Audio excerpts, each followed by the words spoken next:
ಬೆಂಗಳೂರು ಸ್ವಾತಂತ್ರ್ಯ ಎಲ್ಲ ಮಹಿಳೆಯರು ಸೇರ್ಕೊಂಡು ಪ್ರತಿಭಟನೆ ಹಮ್ಮಿಕೊಂಡಿದ್ದಾರೆ. ತಮ್ಮ ಸಮಸ್ಯೆ, ನೋವು, ಬೇಡಿಕೆ ಸನ್ಮಾನ್ಯ ಮುಖ್ಯಮಂತ್ರಿ ಸಿದ್ದರಾಮಯ್ಯಗೆ ಸಂಬಂಧಪಟ್ಟ ಇಲಾಖೆ ಅಧಿಕಾರಿಗಳು ಹೇಳಮ್ಮ. ನಾವಿವತ್ತೊಂದು ದಿನ ಫ್ರೀಡಂ ಪಾರ್ಕ್ ಅಲ್ಲಿ ಒಂದು 3 ದಿನಗಳ ಅಹೋರಾತ್ರಿ ಅನಿರ್ದಿಷ್ಟ ಅವಧಿ ಧರಣಿಯನ್ನ ಹಮ್ಮಿಕೊಂಡು ಇವತ್ತು ಏನಪ್ಪಾ ಅಂತ ಅಂದ್ರೆ, ಇವತ್ತು ಹೆಣ್ಮಕ್ಳು ಎಲ್ಲ 32 ಜಿಲ್ಲೆಯಿಂದ ಇಡೀ ಕರ್ನಾಟಕ ರಾಜ್ಯಾದ್ಯಂತ ಈ ಬಿಸಿ ಊಟದ ಹೆಣ್ಮಕ್ಳು ಇವತ್ತು ಕನಿಷ್ಠ ಕೂಲಿಗೆ ವಂಚಿತರಾಗಿದ್ದೀವಿ. ಮತ್ತೆ ಸೇವಾ ಭದ್ರತೆ ಇಲ್ಲ. ಮತ್ತೆ ನಮ್ಮ ಏನು ಜಂಟಿ ಖಾತೆ ಇತ್ತು, ಮತ್ತೆ ಶಿಕ್ಷಕರು ಮುಖ್ಯ ಅಡಿಗೆಯವರು ಜಂಟಿ ಖಾತೆಯನ್ನ ಈಗ ಏನು ಸರ್ಕಾರ ಹುನ್ನಾರ ಹೂಡಿ ಮುಖ್ಯ ಅಡಿಗೆಯವರು ಮತ್ತೆ ಮುಖ್ಯ ಶಿಕ್ಷಕರ ಜಂಟಿ ಖಾತೆಯನ್ನ ತೆಗೆದು STMC ಮತ್ತೆ ಮುಖ್ಯ ಶಿಕ್ಷಕರ ಜಂಟಿ ಖಾತೆಯನ್ನ ಹೊರಡಿಸಿರೋದು ಇದು ತುಂಬಾ ತಪ್ಪಾಗಿದೆ. ಇದನ್ನ ಮತ್ತೆ ಹಿಂಪಡೆದು ಏನು ಸರ್ಕಾರದ ಕೈಪಿಡಿಯಂತೆ ಮುಖ್ಯ ಶಿಕ್ಷಕರು ಮುಖ್ಯ ಅಡಿಗೆಯವರು ಕೈಪಿಡಿಯಲ್ಲೇ ಈ ಒಂದು CG ನಡಿಬೇಕು. ಮಕ್ಕಳ CG ಅನುಗುಣವಾಗಿ ಏನ್ ಬರ್ತಿದೆ ಅದು ಕರೆಕ್ಟ್ ಆಗಿ ನಡಿಬೇಕು ಅಂದ್ರೆ ಆ ಒಂದು ಕೈಪಿಡಿಯಲ್ಲೇ ಮತ್ತೆ ಅದು ಜಾಯಿಂಟ್ ಅಕೌಂಟ್ ಆಗಿ ಬರ್ಬೇಕು. ಮತ್ತೆ ಸರ್ಕಾರ ಈ ಹುನ್ನಾರ ಮಾಡಿರೋದು ಯಾವ ಉದ್ದೇಶಕ್ಕೆ ಅಂತ ನಮ್ಗೆ ತಿಳಿದು ಗೊತ್ತಿಲ್ಲ. ಮತ್ತೆ ಸೇವಾ ಭದ್ರತೆ ಇಲ್ಲ. ಅಕಾಲಿಕ ಮರಣಕ್ಕೆ ತುತ್ತಾದ ಹೆಣ್ಣು ಮಕ್ಕಳಿಗೆ ನ್ಯಾಯ ಸಿಕ್ಕಬೇಕು. ಈಗಾಗಲೇ ರಾಜ್ಯದಲ್ಲಿ 1,25,018 ಜನ ಈಗ ಬಿಸಿ ಊಟದಲ್ಲಿ ತೊಡಗಿಸ್ಕೊಂಡು ಹೆಣ್ಮಕ್ಳು ಕರ್ತವ್ಯ ನಿರ್ವಹಿಸ್ತಾವ್ರೆ. ಅವ್ರಿಗೆ ಆದಷ್ಟು ಕನಿಷ್ಠ ಕೂಲಿ ಬಿಡುಗಡೆ ಆಗ್ಬೇಕು.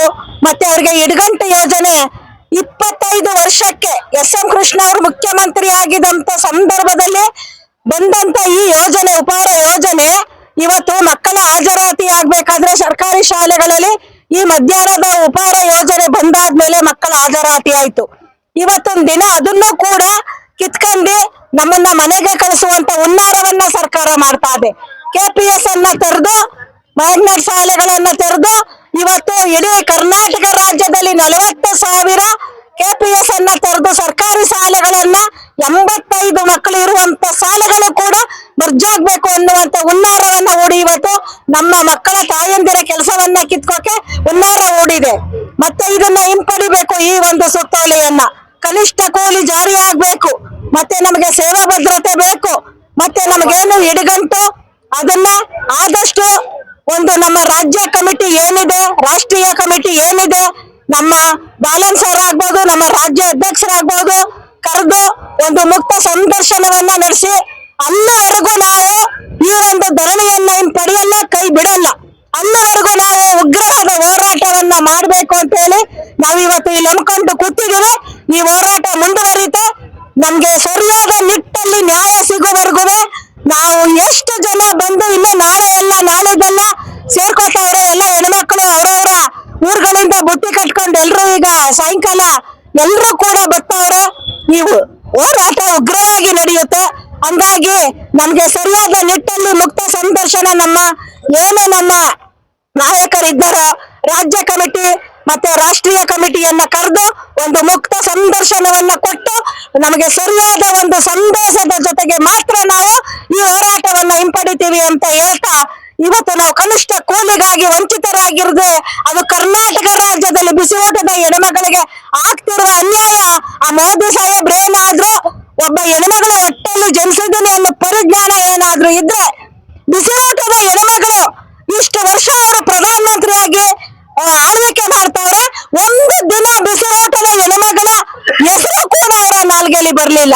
ಅದು ಏಕೆ ಅಂತ ಗೊತ್ತಿಲ್ಲ.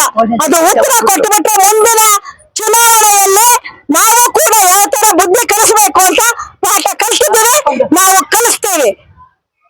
ಎಲ್ಲಿಯ ತನಕ ಹೋರಾಟ, ಗೆಲ್ಲುವ ತನಕ ಹೋರಾಟ, ಎಲ್ಲಿಯ ತನಕ ಹೋರಾಟ, ಗೆಲ್ಲುವ ತನಕ ಹೋರಾಟ, ನ್ಯಾಯಕ್ಕಾಗಿ ಹೋರಾಟ, ನ್ಯಾಯಕ್ಕಾಗಿ ಹೋರಾಟ, ನ್ಯಾಯಕ್ಕಾಗಿ ಹೋರಾಟ, ನ್ಯಾಯಕ್ಕಾಗಿ ಹೋರಾಟ.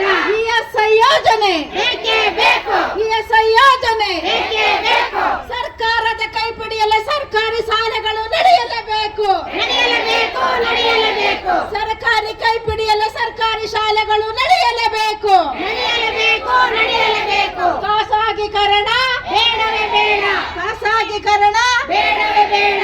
ಹಂಗಾಮಿ ಕೆಲಸ ಬೇಡವೇ ಬೇಡ, ಹಂಗಾಮಿ ಕೆಲಸ ಬೇಡವೇ ಬೇಡ. ಕನಿಷ್ಠ ಕೂಲಿ ಬೇಕೇ ಬೇಕು, ಕನಿಷ್ಠ ಕೂಲಿ ಬೇಕೇ ಬೇಕು. ಸೇವಾ ಭದ್ರತೆ ಬೇಕೇ ಬೇಕು, ಸೇವಾ ಭದ್ರತೆ